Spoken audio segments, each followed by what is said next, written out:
Tuning in to the online broadcast network, AFTERBUZZ TV. Over 20 million weekly downloads in over 150 countries, and your number one source for after-show entertainment.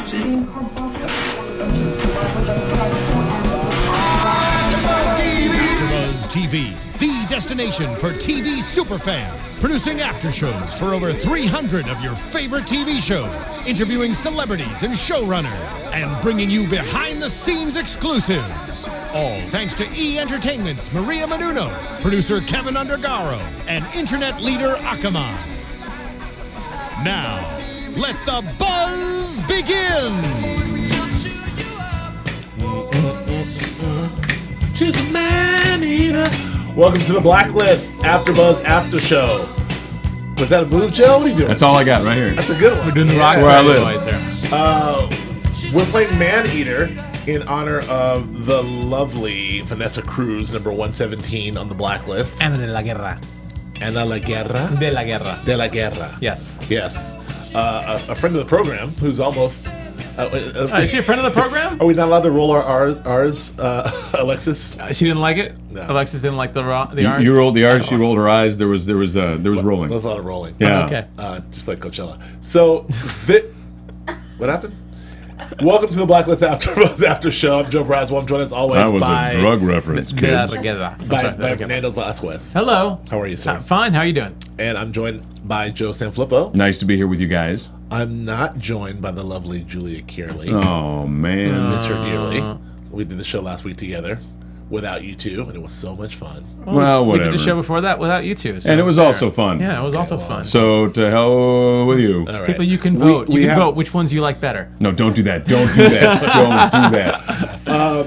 We also have Alexis here helping us out. Thanks, Alexis. Hi. Hi, how you doing? I'm fantastic. That's good.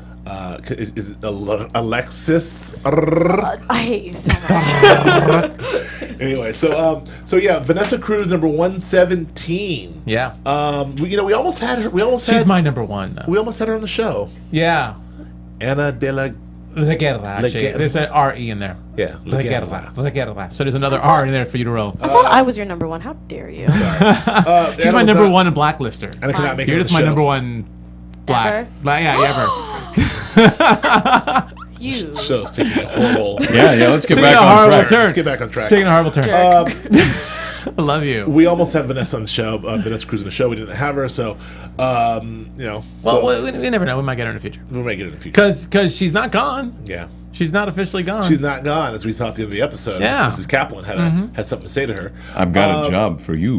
But Kaplan. we had an episode which had a surprise shocker of an ending. Yes. Holy crap. There's a lot going on this There's a episode. lot going on in this episode. For this is one of those we have the blacklister that seems that they kind of disconnected from the normal narrative, the normal sort of serialized thread, and then she kind of gets tied at the end because when Harold goes, why does Red go through all the trouble to why does he put us on this blacklister? What does Red have to do with this one? Nice And Cooper. then- Yeah, nice. And then I always enjoy comes up that at the end. his motivation comes in at the end of the episode. Like he questions. We've done all this stuff. We've bashed in houses. We've all the FBI assets have been utilized, and then I wonder why. Why do we do all this? What was the purpose? I mean, some people could argue that I should ask these questions before we do all this stuff, but It's fine. But really, I mean, she was a good. I mean, look, she was ultimately doing this for a certain good reason. She was this. mean, it was was she? revenge. Well, it was revenge, and she's killing her husband folks, was Nando. framed. I guess she's killing folks. I guess it's not good, but I mean, as opposed to other people, she It's wasn't meant to be. vigilante justice. Yeah, vigilante justice. well, we've established over and over again though that moral code is really what the show's about, not necessarily about whether things are legal or not. Right. We've established. I mean, the whole task force has gone gray. I mean, they're in bed with Red. So I mean, moral code is really where we're at with this whole show. That Right. seems to be where we're at. Legality, whatever. Okay. Sure. Or do we agree morally that this is okay? Well, what did you think of this episode? Let's start with that. Did you like it? I was in and out. I obviously at the end when things got really You were serious. asleep in and out? No, No, he was at the restaurant. Did you make it? He was online at the restaurant. I don't know. This one, it obviously, it was heavy with Lizzie and heavy with Wrestler and a lot of the serialized elements were kind of emphasized this week, and I wasn't as into it as I wanted to be. but it was decent. It furthered the storyline, and obviously now we've got something to chew on at the end. And I like the idea that we got more to do with the director, although and his crew there with Jasper and I like that we got a little bit of a glimpse of what this is. Maybe we get a glimpse that maybe this little cabal is really basically about moving government contracts around, moving money around. So that was interesting, but it wasn't my favorite. But it was. But again, at the end, obviously, my complaints are gone when you see something like that. Then we got a real humdinger. Right. Humdinger. Humdinger. Wow. Nando, what'd you think? Okay, well, like Grandpa here. Humdinger. No, I'm just Kids, kidding. keep it down. Keep it down, humdinger. Damn kids These off my knees. lawn. I love this episode. Look, first of all, again, I'm not gonna deny it. I have a thing for this Blacklister, or for Ana de la Guerra. Yes, de la Guerra. So I definitely have a thing for this one. She's hot. We saw her from the very opening moments in there. We get to see more of Tom. Tom is not, well, it doesn't seem like Tom is gone, although now it does seem like Tom is gone. There's definitely a lot of little cliffhangers. We get to move forward with the whole fulcrum. Red has the fulcrum, but now the question is... He also has been shot. He also has been shot. And, Lizzie obviously gives him the fulcrum, finds out the truth about Tom. There's a lot of reveals in this. Is this almost... You know what? This almost feels like a season finale. Like I could have seen this episode, the way things were going. I could have seen all of this ending and being disappointed because we'd have to wait 4 months. It felt very season finale. It wasn't as action packed on the task force Red side in terms of all that stuff being happening, but in terms of really action. Mm-hmm. But the results, which are like I said, all the information being exchanged, all the reveals, and of course the final sequence at the end. Yeah, like it felt very much like a cliffhanger. So who knows? I was okay with this episode. I'm gonna go on some real dangerous ground here. I doubt it. I'll get to it, but Elizabeth Keene. It's not a Megan Boone. It's Elizabeth Keene. I'm getting a lot of crap on the YouTubes and on the Twitters and on the iTunes for giving Lizzie Keene so much crap and maybe Megan Boone a little crap. But I want better. I want the Blacklist to be better. I do this show because I love it. I do this show because I like it, and I love TV. And there's a lot of really, really great things happening. And when the things aren't happening, I want to call them out. And I'm gonna harp on some stuff. So I don't know what to say about all that. But yeah, I like this episode. I'm still wrapping my head around Lizzie Keene's emotional motivations. And I'm just not buying them in certain ways. We can talk about them. You can tell me that I'm wrong or you agree. But other than that, I thought it was cool. We finally got the return of David Strathairn, which we're looking for, the director. Mm-hmm. He was great. Wondering where he's been. And so it's cool to have him back. And he really got, he went ham a little bit. He got a little, his voice, he got some bass in his voice. Again, started yelling and screaming at folks. Again, just another episode where like the supporting characters who are coming in are just like slamming it out of the park. Yeah, which is fantastic. Yeah. I think that's what makes Joe crazy. Is the show seems to exist on two different planes. Yeah. I mean, there's the people that are of a certain caliber, and then there's some folks that are not. And sometimes it just becomes glaring. Yeah. Especially in an episode like this where there's two parallel storylines that are not necessarily intersecting all that often. So it's just glaring. It's right. The comparisons, you almost can't help but make them. And also I will say that a lot happened, but this episode was a bit confusing, and my guy over at Entertainment Weekly agrees with me on that. It's confusing, a little confusing in terms of like a lot to follow. I had to watch it a couple times to really sort of get the path as to, so this means that she did the thing, but like I said, that doesn't matter, especially when you have a super sexy intro like we had. I mean, you touched on the introduction. Yeah. The intro scene was fantastic. We see Vanessa Cruz doing her thing in a very sort of femme fatale, like, Bond girl villain kind of way. Yeah. All that was very, Save very, your breath, very cool. You're going to need it. And that guy's got his mouth open and paralyzed, and he's slowly sinking into the tub. You're going to drown in the bathtub. Yeah. I'm super terrified by the idea of this, like, the idea of someone, giving you something and you dying slowly, and they're talking you out the whole way. By the way, blah blah blah blah blah, as you're dying. Well, yeah, goodbye. It's like horrible. That's the last words you hear. That's terrifying to me. I'm always fascinated with characters, and because I don't have any experience with this in real life, I don't know if there are. I would imagine if you're a stockbroker or a money guy. You take risks professionally, so I'd imagine you're probably a risk taker.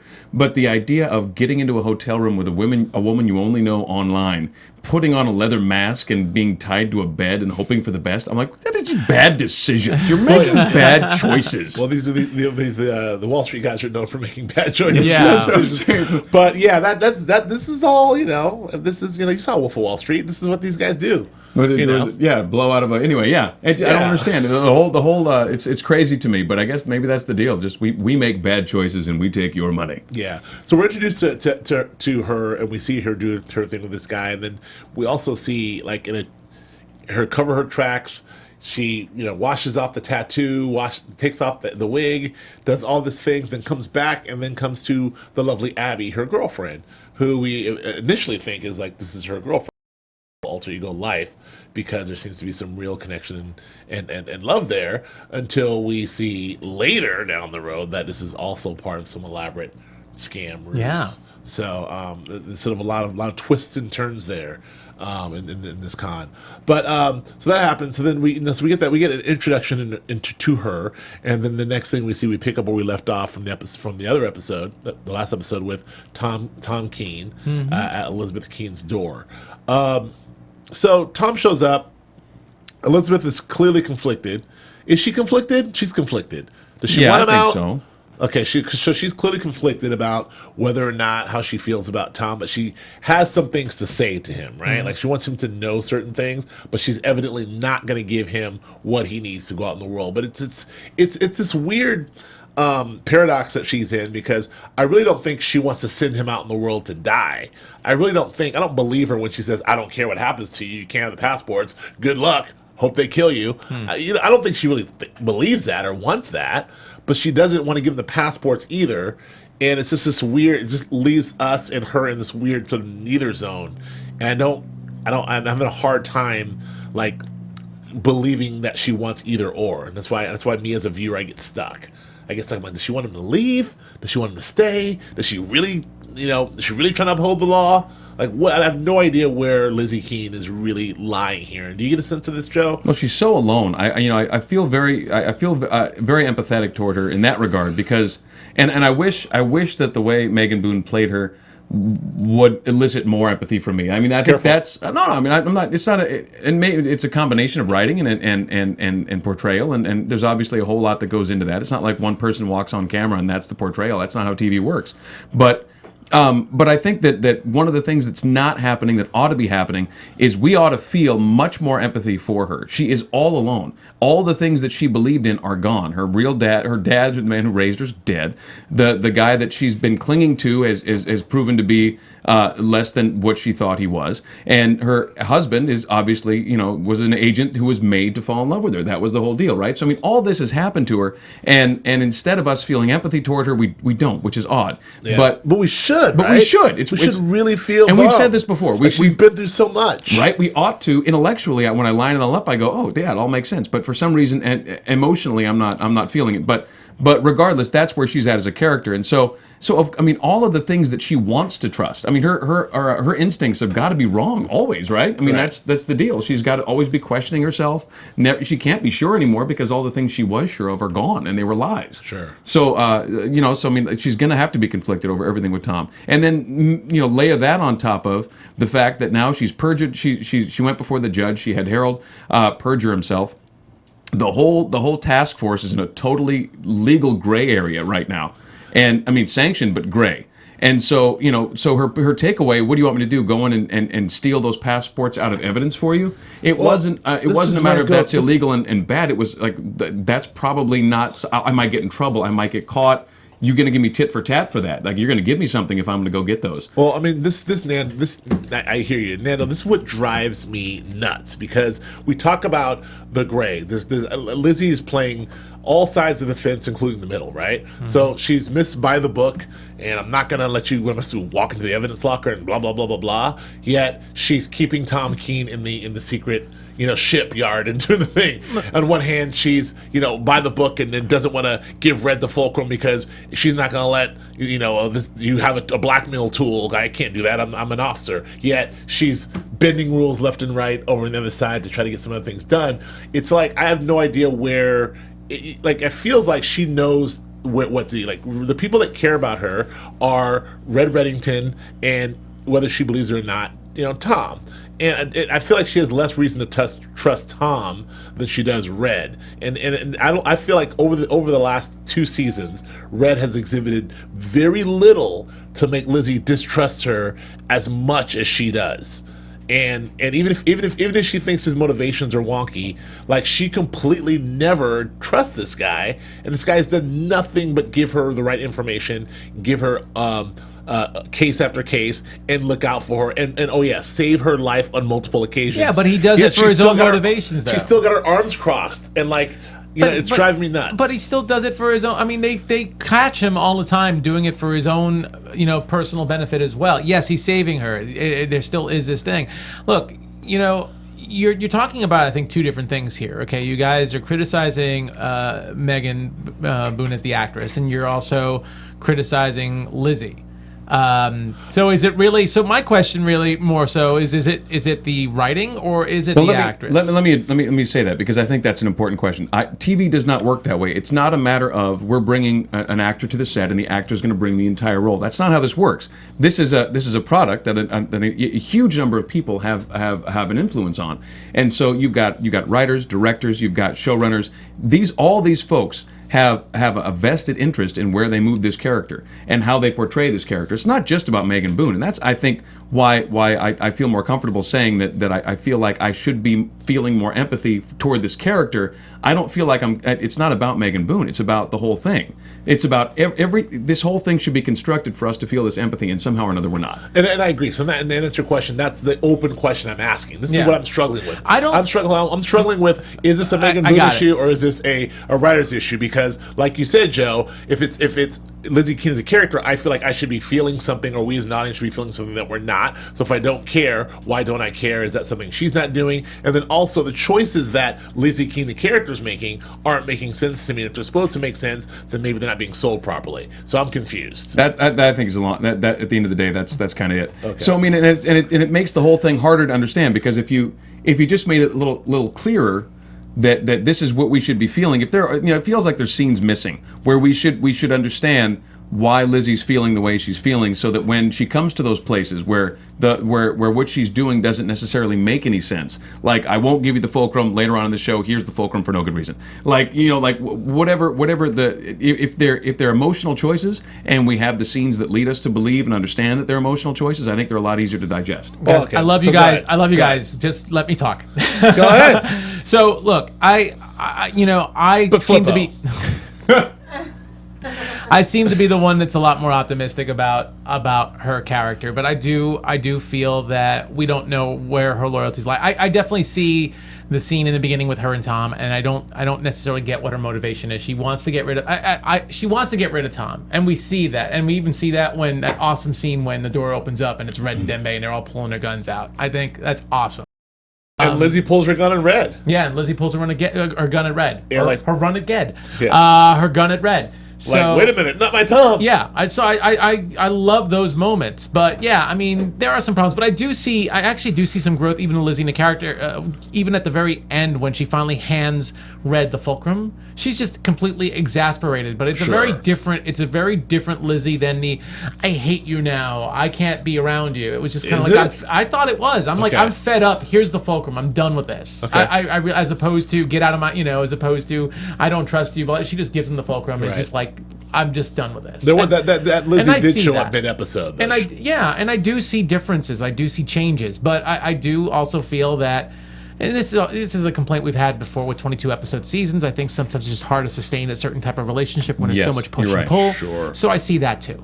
But I do think that we do get comments on I would like to get past the whole Megan Boone thing for today because we do get enough comments about that. And I feel like we spent way too much time on that, and I think there's a lot of good in this episode. Sorry, I agree with you, but like I said, to clarify, I don't think it's a Megan Boone thing. I think it's a much bigger. It's not just on one person. It's a wider, I think, thing. I do want to point out that Tom did drive his Ford Mustang. He did. Yeah, he's a fugitive from the law and he has no money, but he does have a 2015 Ford Mustang. He's still sponsored. Yes, absolutely sponsored like a maniac by Ford. He can steal it.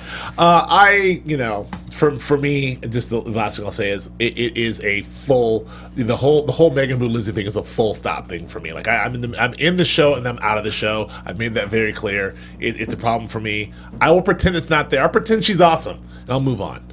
So let's pretend she's awesome, and Julia's not here to give me faces and agree with me. So we have it's fine.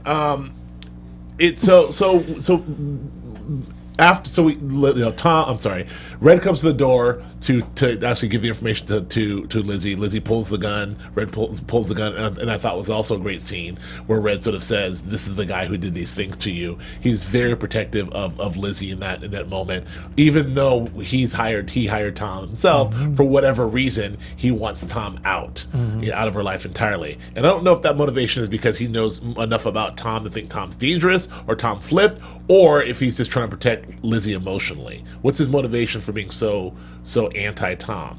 Do you think? I think a lot of it is, he doesn't want Lizzie to know the whole truth. I mean, he's still hiding that, and I think we saw what happened when Tom finally told the truth. So I think a lot of it right now is he doesn't want those two bonding. The last thing he needs. Do you think that's it? You really think that his motivation for get Tom out of your life is he's afraid that Tom's going to out him? I think that's part of it, and I think the other part of it is, if you want to go there, that it's a father looking out for his daughter. Come on! You knew that was going to. You guys don't like me talking about Megan Boone. You're still in this father-daughter BS. All right. I mean, whatever. So go ahead, John. Right, yes. Well, we hope so. I hope so because I don't want to wear a blouse. Yes. Red is anti-Tom. The dude flipped on him. He hired dude. Yeah. He put dude in a position of absolute trust to watch over, whether he's the dad or whether he's adopted her in the same way that she's adopting the harbor master's daughter. It's a very important person to him, right? And he puts Tom in a position of complete access. And he does it based on the reputation of the I can't remember the character's name, but the Tom's handler. Berlin. No, the handler from when he was a kid. Yeah, the major. The major. Right, based on this reputation that the major's people never falter, they never flip, they never miss it, blah blah blah. So all that's his motivation for putting Tom there, and then Tom flips on him for a better offer from Berlin. Tom is absolutely, come on, that's huge. Yeah. Once you bite me, I know once the dog bites you, the dog bit you. That's it. They did a fantastic job in this of really turning Tom back around to a sympathetic character. They've done this thing where you introduce him as a sympathetic guy, then you find out he's betraying her and he's this sort of evil super spy, and then he's gone, and then we see him go rogue. We found out his whole truth, but now he comes back, and now his whole arc is, I've been on the run since I was 14. I don't know any better. I just wanted someone to love and trust my whole life, and you gave it to him. I bought it. I'm a sucker. This is the power of the internet, right here. Ryan Eggle, I buy. That's an emotion. This evolution of this character, I contend personally that this would never have happened 10 years ago. You're saying the Julias of the world who are I'm saying that there would not have been so much interaction between the writer's room and the public, so that because they have their fingers so much better on the pulse than they ever used to. Yeah. So now that they know that Tom tests so damn well, and there's so many people that love the character, so how do we keep him back in? Well, we make him more sympathetic. We bring him back. So I'm saying 10 years ago that would never have happened because they would have been much more tone deaf. Well, it's a masterful job. Yeah, I just love the fact that he was a character. I was really the first season. I just kept predicting let's get rid of him. Yeah, me too. Let's get the hell rid of him. I was out of it. And I think all of us now were. he's a character that I actually like. Yeah, Julia was never out on him. She was never out on old. And now I love seeing him in. Seeing him say goodbye this episode. I'm like, oh, I hope he's still back. I hope there's another reason to come back. I mean, it was great when again that scene with Red when Red's like, get out. He's like, you brought me back in. Yeah. It's awesome to see how this is playing out. That's good stuff. All that stuff was good stuff. Yeah. The red. And so he does get out, and he sends Dembe after him, just to make sure that he's getting out, not to kill him. I thought he was going to send Dembe to take him out, but and then he tells Lizzie, like, he has that speech with Lizzie to say, make sure that your head's in the game, you know what's going on. I have a case for you. So we're back on the case of this whole Vanessa Cruz situation, which we find out, that she has basically been targeting these Bernie Madoff types who have allegedly embezzled a bunch of money from a bunch of good people and kept this money, and she's now going in and taking that money back from them and then framing. No, I'm wrong.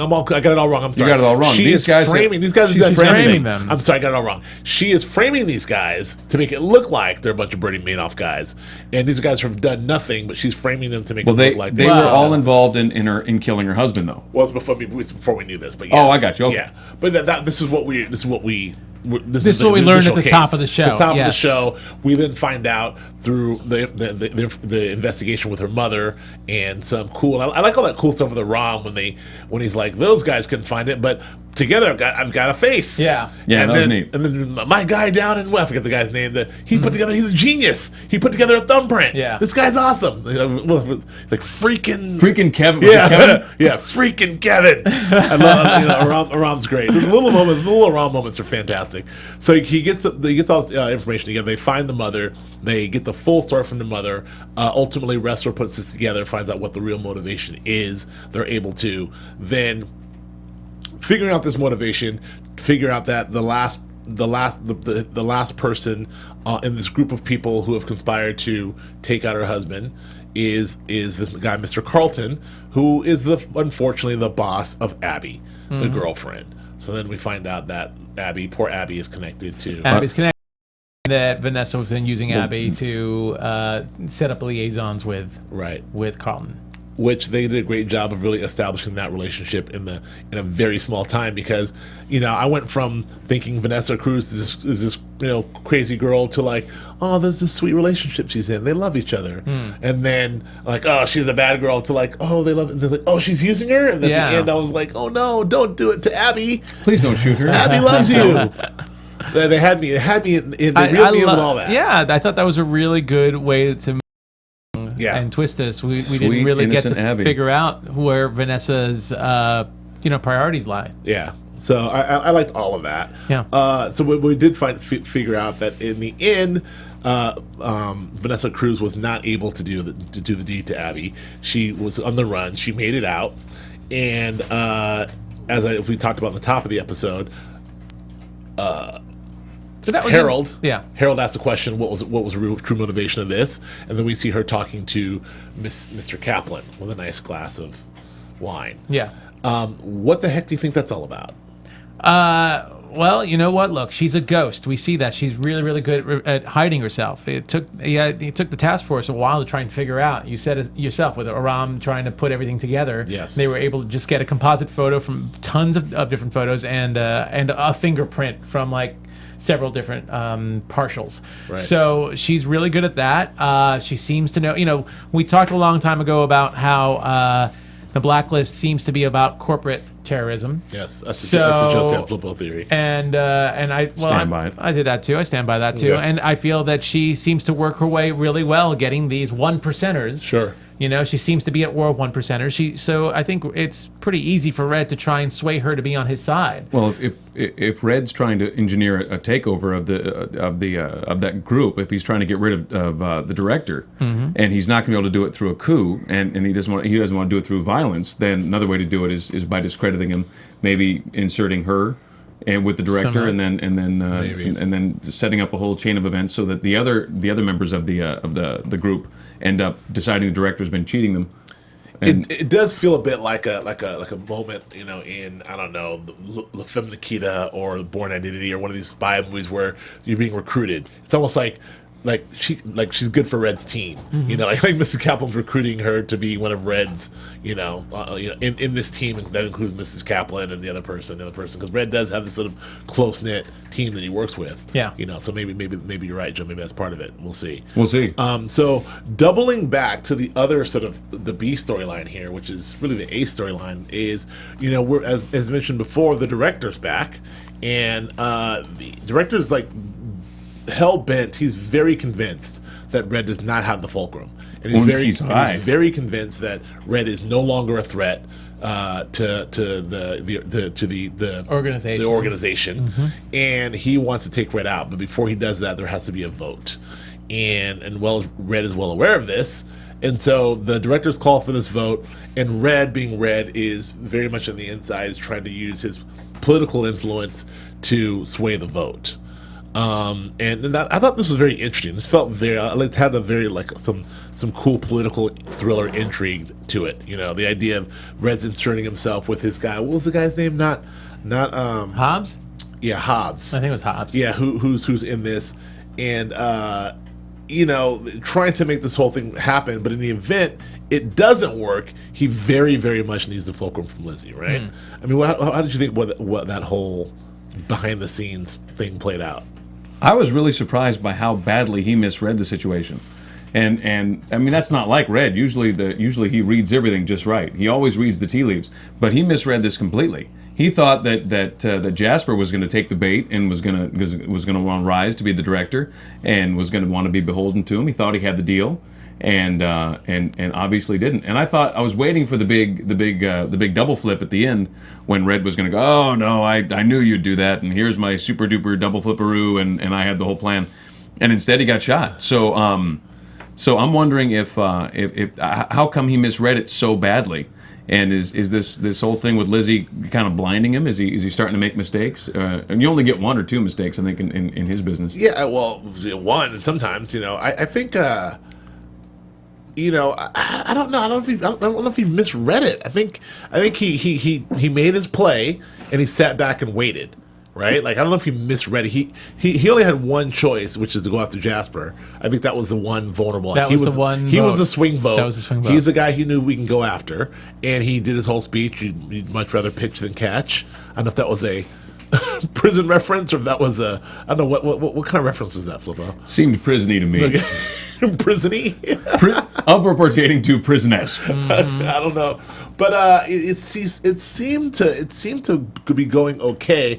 But Red's Red. I don't think he misread it because he still knew he had to get the fulcrum as a backup just in case Lizzie, you know, from Lizzie. He also knew that he had to hear from Hobbs first. Like, before this thing went down, he had to make sure that Hobbs, you know, gave him the call to let him know the vote was over. So you're saying that was his only move. He didn't have a choice. That was the only move he had. Yeah.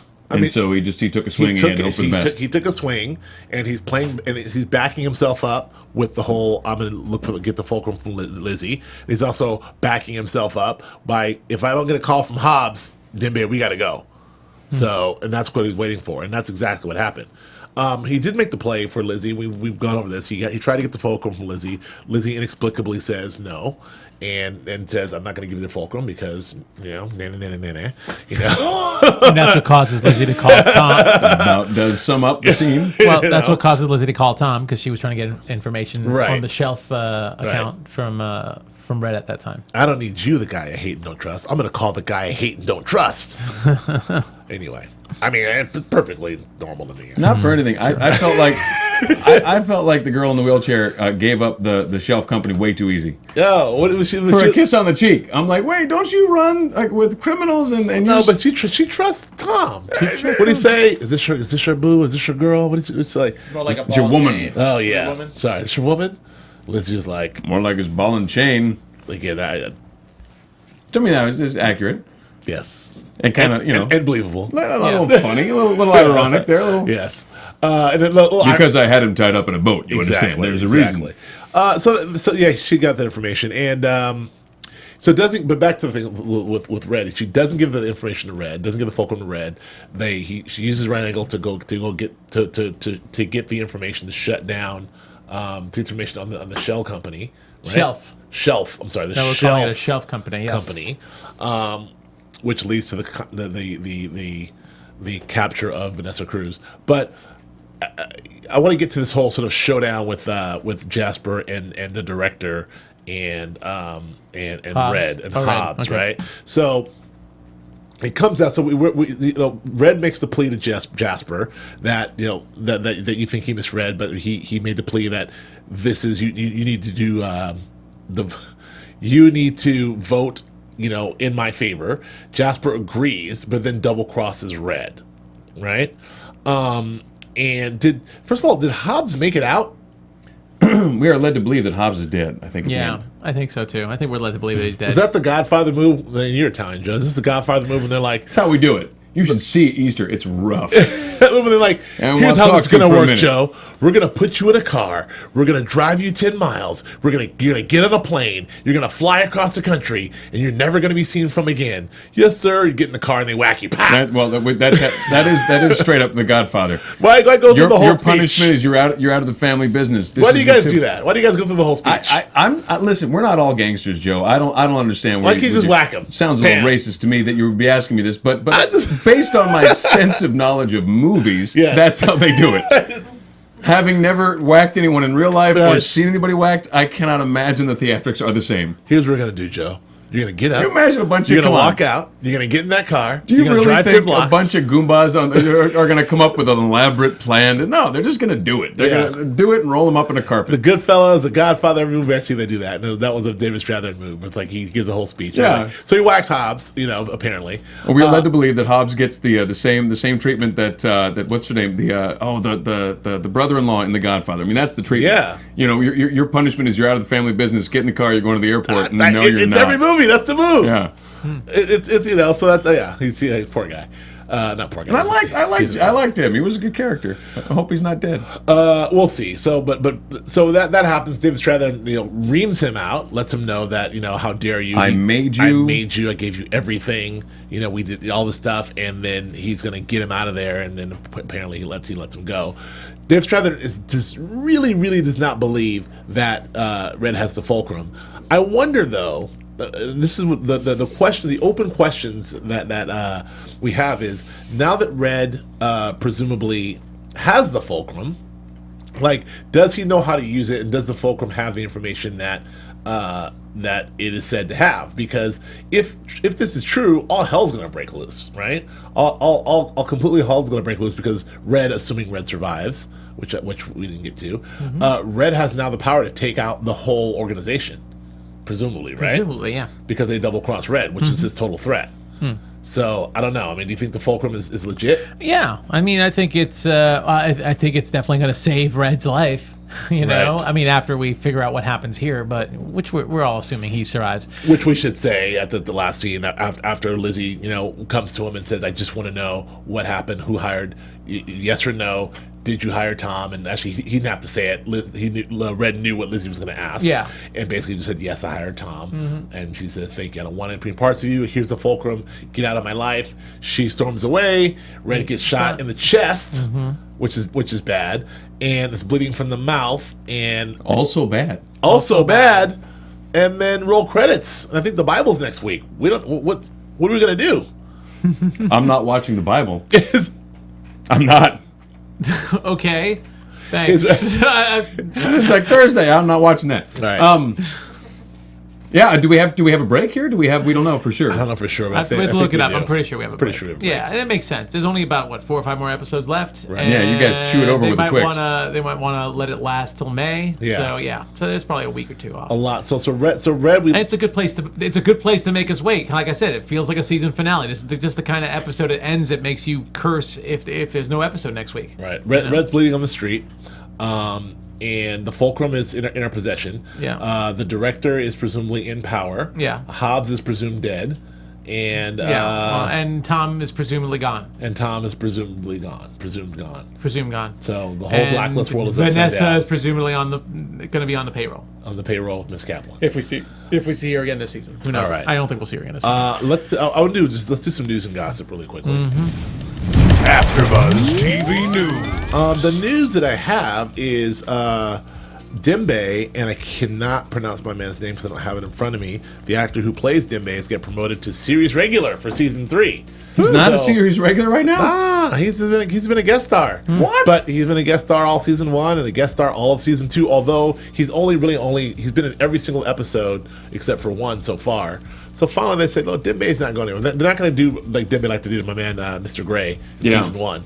Get rid of him. So Dembe's here to stay. So all you Dembe fans, which we're all of them, Dembe's been promoted to series regular, so he'll be back for season 3. But will Red be back? All right. So, some shout outs. Can't even be a question. I know, some shout outs.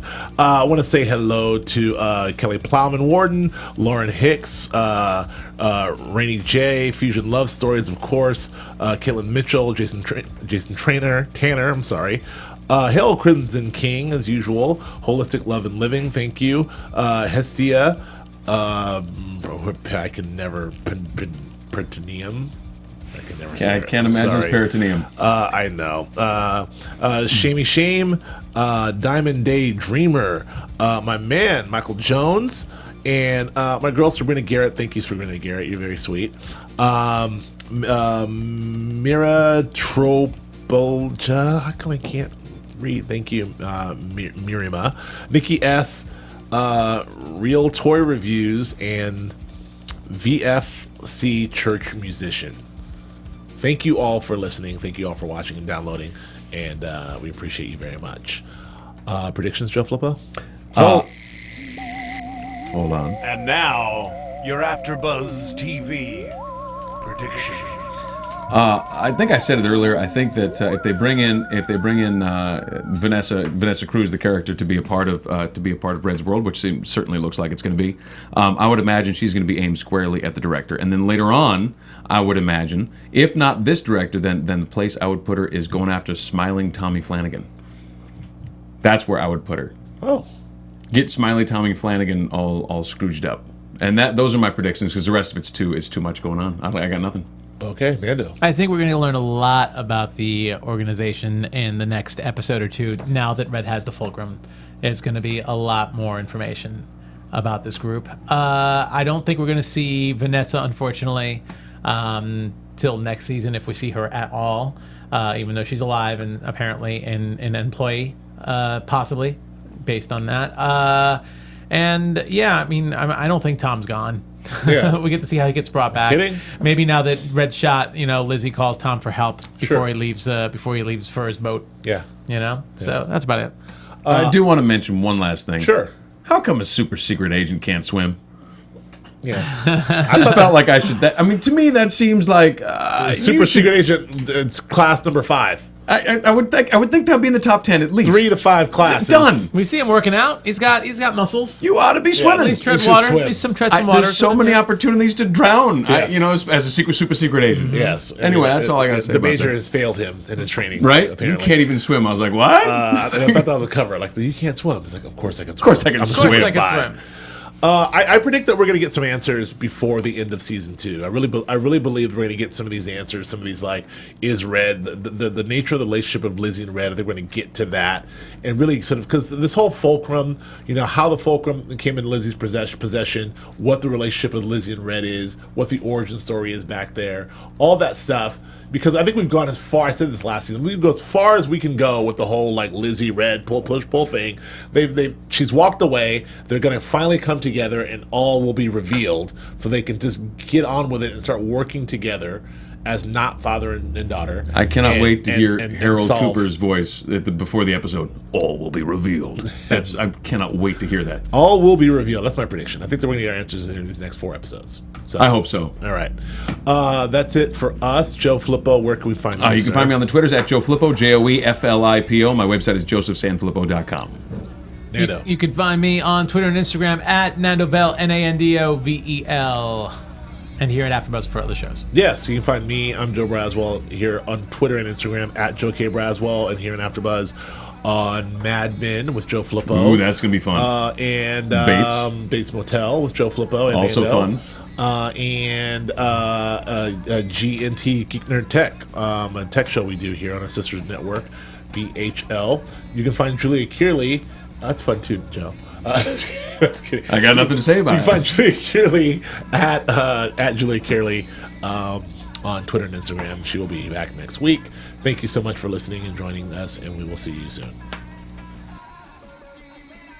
From executive producers Maria Menounos, Kevin Undergaro, Phil Svitek, and the entire AfterBuzz TV staff, we would like to thank you for listening to the AfterBuzz TV network.